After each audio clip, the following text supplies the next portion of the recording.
আয়াতের মধ্যে বলছেন কুল্লু নাফসিন যায়িকাতুল মাউত, সমস্ত প্রাণীকে, সমস্ত জীবকে একদিন না একদিন মৃত্যুর স্বাদ গ্রহণ করতে হবে। এই মৃত্যু আসার আগে আগে আমাদেরকে কি করা দরকার? এক নম্বর প্রশ্ন। দ্বিতীয় নম্বর প্রশ্ন হলো এটাই যে আল্লাহ তাআলা মৃত্যুর স্বাদ বলছেন। স্বাদ, প্রত্যেকটা জিনিসের একটা স্বাদ থাকে। আপনি আপেল খাবেন, আঙ্গুর খাবেন, যত রকমের ফল আছে, যত রকমের খাবার আছে, তার একটা স্বাদ আছে। অনুরূপভাবে মৃত্যুর একটা স্বাদ আছে। সেই স্বাদটা কি? টক না মিষ্টি না ঝাল?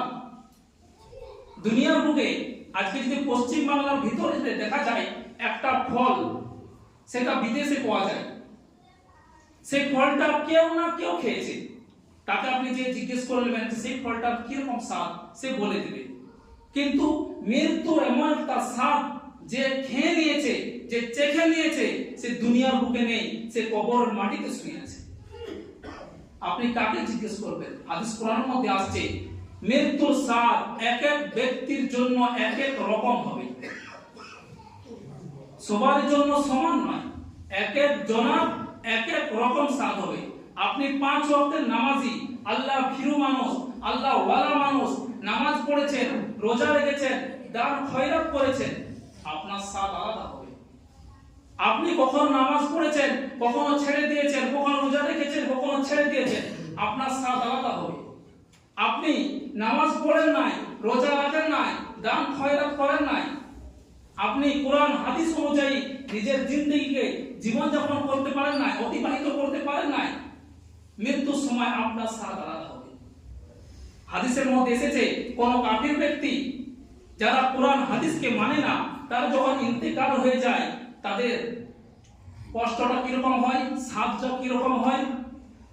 একটা ফুল গাছে যদি একটা মশারিকে ছুঁড়ে দেওয়া হয়, তারপর যদি টানা হয়, যেরকম লাইলন গুলো ছিঁড়ে ছিঁড়ে আসে, অনুরূপ ভাবে কোন কাফের ব্যক্তি, কোন আল্লাহ না ফরমান বান্দা যখন ইন্তেকাল করে, তার কিন্তু কষ্টটা ওইরকম হয়, মৃত্যুর স্বাদটা ওইরকম হয়। তারপরে আল্লাহ তাআলা কি বলছেন? ওয়া ইন্নামা তুওয়াফাউনা উজুরাকুম ইয়াউমাল কিয়ামাহ। আমরা এই দুনিয়ার বুকে যে যা করছি তার বদলা আল্লাহ তাআলা কাল কিয়ামতের মাঠে পরিপূর্ণভাবে দিয়ে দিবেন। কারো উপরে নাইনসাফি করবেন না, কারো উপরে নাইনসাফি করবেন না। দুনিয়ার বুকে একবার সুবহানাল্লাহ বলেছেন, একবার আলহামদুলিল্লাহ বলেছেন, আর সেটা গোপনে রয়ে গিয়েছে, সেটা বাদ চলে গিয়েছে, মুছে গিয়েছে, এরকম কখনোই হবে না। সেজন্য আল্লাহ তাআলা বললেন ওয়া ইন্নামা তুওয়াফাউনা উজুরাকুম ইয়াউমাল কিয়ামাহ, কাল কিয়ামতের মাঠে প্রত্যেকটা মানুষকে তার পরিপূর্ণ বদলা দিয়ে দেওয়া হবে।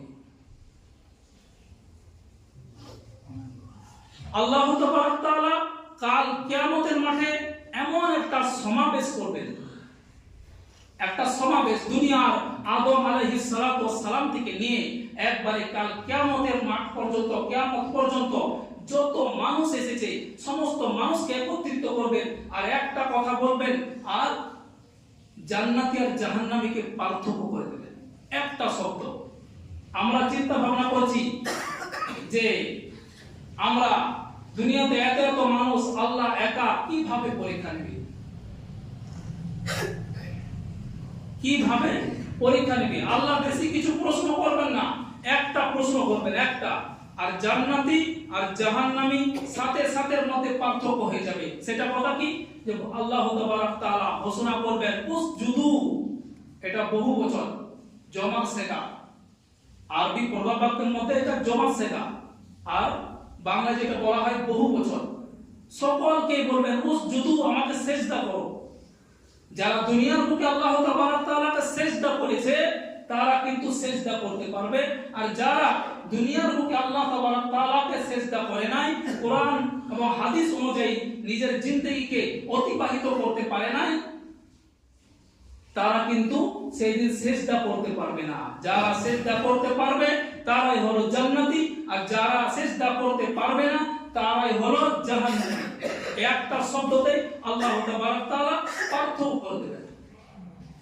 তারপরে আল্লাহ তাআলা বলছেন ফামান যুহজিহা আনিন নার, যে ব্যক্তি জাহান্নাম থেকে ছুটকারা পেয়ে গেল, জাহান্নাম থেকে পরিত্রাণ পেয়ে গেল, ওয়া উদখিলাল জান্নাহ, এবং নিজেকে ভালো আমল, নির্ভীজার আমল করে কোরআন হাদিস অনুযায়ী নিজের জিন্দেগি জীবন যাপন করে দুনিয়াতে মুআমালা, তারপরে মুআশারা, তারপরে আত্মীয় স্বজনের সাথে, বন্ধু বান্ধবের সাথে, পাড়া প্রতিবেশীর সাথে, দুনিয়ার সমস্ত মানুষের সাথে ভালো ব্যবহার করে যদি কবর বাড়িতে গিয়েছে,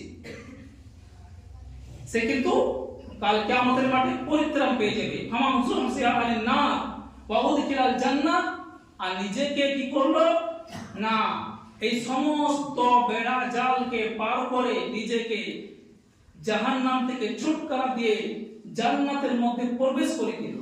ওয়া উদখিলাল জান্নাহ ফাকাদ ফাজ, সে ব্যক্তি কামিয়াব হয়ে গেল। এর থেকে কামিয়াব আর কেউ নেই। আজকে দুনিয়ার বুকে যদি বলা হয় যে সবথেকে বুদ্ধিমান লোককে, তা আপনারা বলবেন কি আমি বলবো যে উকিল, ব্যারিস্টার, যারা বুদ্ধিজীবী আছে তাদের কথা আমরা উল্লেখ করব, কিন্তু আল্লাহর নবী সাল্লাল্লাহু আলাইহি সাল্লাম বলেন যে দুনিয়ার বুকে সবথেকে বুদ্ধিমান ওই ব্যক্তি যে দুনিয়ার বুকে খেলো, পান করলো, চলাফেরা করলো, মানুষতে উঠা বসা সমস্ত লেনদেন করলো, এবং নিজেকে এমন ভাবে নিজের জিন্দেগিকে গঠন করলো, সে জান্নাত পেয়ে গেল, নিজের জান্নাতকে তৈরি করে নিল, সেই জান্নাতি। তারপরে আল্লাহ তাআলা বলেছেন ফাকাদ ফাজ,